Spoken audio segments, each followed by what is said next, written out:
Nós temos, por exemplo, essa vida aqui humana é uma vida energética. Então nós movimentamos esse corpo por vias indiretas. Então para isso a gente começou a estudar para ver o que podia discernir nesse sentido.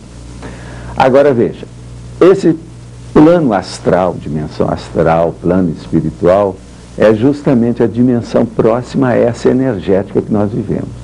Nós vivemos, por exemplo, na vida intrafísica, essa vida humana, a vida material, carnal.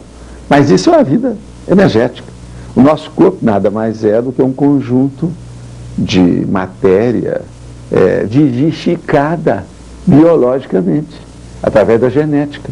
Agora, a energia básica disso aqui, ela vem da consciência de cada um de nós. Então, por exemplo, existe aquele laboratório, que hoje é muito comum, de radioatividade, por exemplo. Então a pessoa coloca as mãos dentro de determinadas luvas e manobra certos instrumentos, ferramentas à distância. Então, por tabela, indiretamente, para ela não entrar na radioatividade. É justamente a nossa consciência, é a consciência daquele pesquisador, do cientista, que manobra o processo da radioatividade. Nós não viemos diretamente. A consciência é muito complexa. Ela não é fácil, ela não é simples. Nós todos somos um micro-universo, quer dizer, um universo menor, mas imensamente complicado, sofisticado.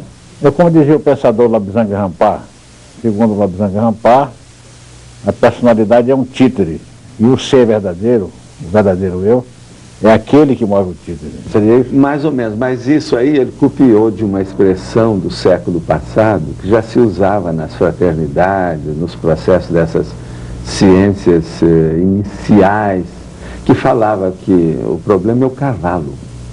Então, o cavaleiro mesmo, existe o cavalo, o corpo é o cavalo, e agora existem as partes intermediárias, por exemplo, às vezes a sela, o arreio, entende?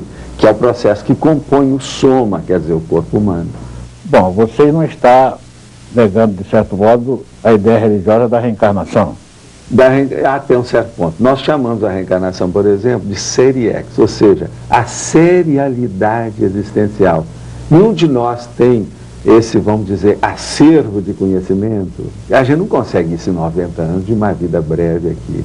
As pessoas já nascem sabendo. Então nós temos aquilo que a gente chama de ideias inatas. Hoje a medicina já admite que um bebê, por exemplo, ele já nasce sabendo. E ele se fixa na expressão da face da mãe. Aquilo mostra que há ideias inatas. Todos nós renascemos, veja bem a palavra renascemos, com ideias inatas. Então veja bem, todos nós somos gênios. Nós calculamos, por exemplo, uma base de 11 inteligências básicas, mas nós temos muito mais do que isso, são dezenas de inteligências. Agora, 11 básicas. Tem várias delas, mas, por exemplo, o que interessa são 3. É a inteligência da parte intelectual, que nós chamamos do mental soma, quer dizer, o seu corpo de discernimento. Além da boa vontade e da boa intenção, você tem o discernimento. Então você tem que saber, por exemplo, o que é o melhor do pior. Aquilo que é avançado, daquilo que já está ultrapassado, que não interessa mais, que já entrou no bolor. Então, veja bem, essa é a inteligência, então, propriamente dita, intelectual. Agora, existe a inteligência parapsíquica, por exemplo, que é a que nos interessa também dentro do processo da projetabilidade, quer dizer, essa qualidade da pessoa se projetar com consciência para fora do corpo e ter experiência extracorpórea.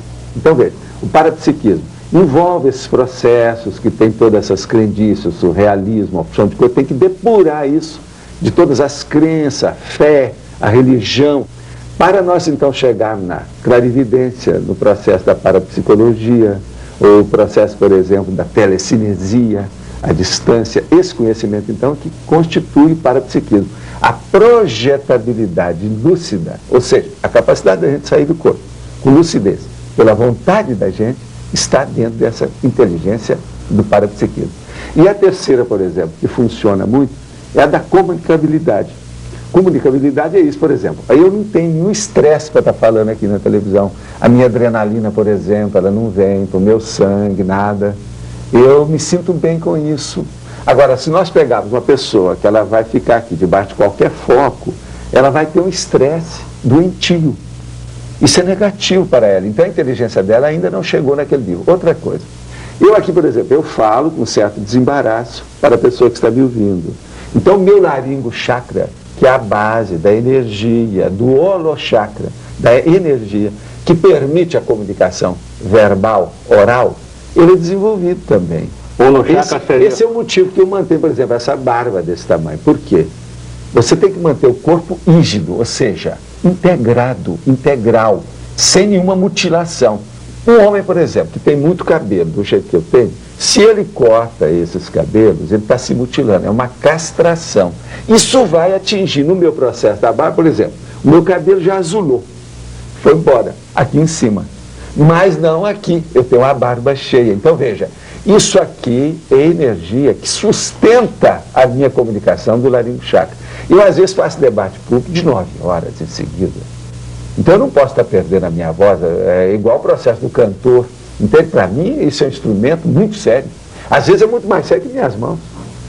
Entende? Você já fez palestras no astral? Mas não é bem palestra. Eu sou mais especializado no processo da energia, exteriorização da energia. Então, por exemplo, as consciências, como nós chamamos, a consciência extrafísica, que está na parapsicose post-mortem, o que é isso? É aquela pessoa que entrou numa psicose, ela está meio perturbada, ela passou pelo fenômeno da dessoma, a desativação do seu corpo humano, e ela não sabe, ela devido ao psicossoma, aquele corpo emocional, que é uma duplicata desse, ela pensa que ela continua vivendo do mesmo modo. Isso então é a psicose, ela está alterada.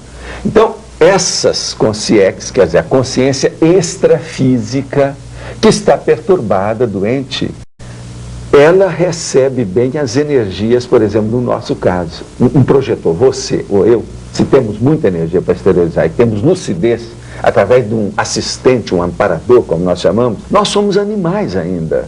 Nós mexemos ainda naquilo que nós chamamos o subcérebro abdominal, que ele está mais no processo do chakra umbilical. Então diz respeito à sua alimentação, ao processo da Kundalini propriamente dito, a pré-Kundalini, a base da energia, e o problema, por exemplo, sexual, e também o processo do umbilical chakra, que leva e se junta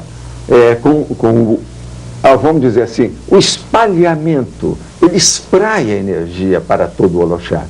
Então é muito importante isso, mas uma pessoa que é dominada pelo subcérebro abdominal, ela não tem racionalidade, ela não tem lógica, ela é movida pelo feeling, ela é movida pela crença. É a pessoa visceral, né? É praticamente visceral o tempo todo e abdominal. Você veja bem, muitas coisas ela vegeta. O que é que você chama de holochakra? É o conjunto do holochakra seria aquele nome antigo que eles davam de duplo etérico, que é o corpo energético que nós temos. Então, veja bem, ele não porta a consciência.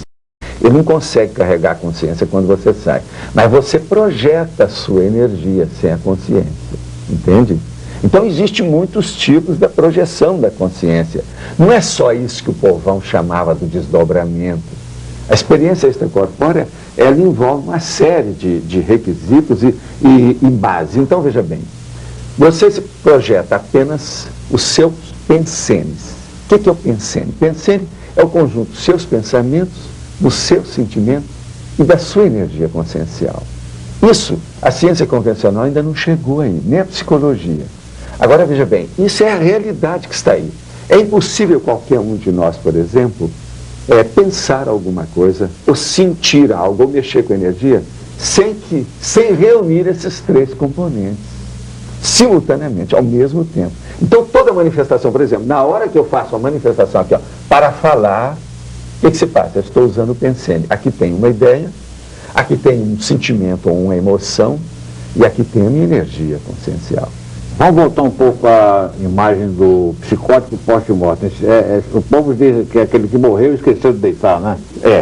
Chama também de alma penada. Alma penada e o espírito lar também, que eles chamavam, os espíritos lares. Tem vários nomes. Isso aí, os penates. O meu livro, você sabe, terminologia, quem quiser, é só pegar o livro Projeciologia, exato. Tem 3.300 termos. Mas diga uma coisa, qual seria a expectativa de vida nessa outra dimensão de um ser como esse, ou de um ser em geral? Olha, as coisas que nós vemos, por exemplo, através de pessoas que eu conheci, principalmente parentes parente meu,